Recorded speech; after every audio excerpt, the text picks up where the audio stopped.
The X-ray has finally returned. The diagnosis has been confirmed. Fractures. On a scale of 1 to 10, the pain is captured at a 9 out of 10. Eyes, once used to seeing a world of wonder around, now you cry out of them. It hurts. But before it gets worse, an anti-inflammatory is given to numb the feeling. Meanwhile, beneath the skin, the process of healing is born. For at the site of the fracture, a clot of blood has already formed, reconnecting the fragmented pieces of bone that were once torn apart from each other. Listen now, blood is needed for fractures to recover.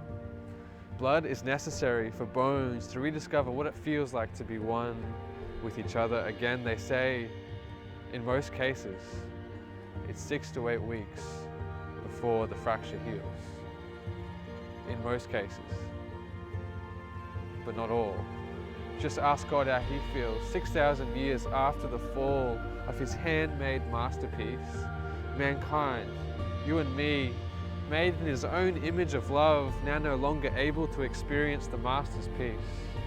So to fuse the fracture, to become one, the Father sent His only Son, knowing His blood contained enough white blood cells to fight the infection of sin, freeing captives bound in bonds, in the chains of selfishness and hate, fusing the fracture of an entire enslaved human race with blood that sells without cost. On the cross, He became the offering to do whatever it takes to redeem the broken, the lost.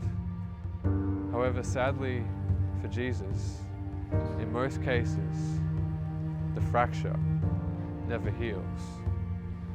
The emptiness, the ache, the constant throb of a heartbreak, it feels like an empty space that can never be filled. The pain from the fracture you try and capture on a scale of 1 to sheer agony. But there's no answer.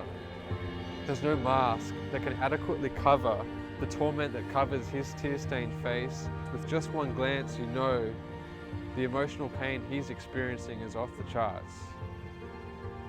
But there's no scale to capture the pain of a fractured heart. Even you know there's no anti-inflammatory that can numb the pain of a fractured heart.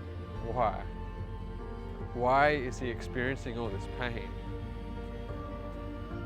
Well, you see, His love looks past the traumatic history of the sin-stained heart. Just like an X-ray, He sees all the brokenness as He looks through.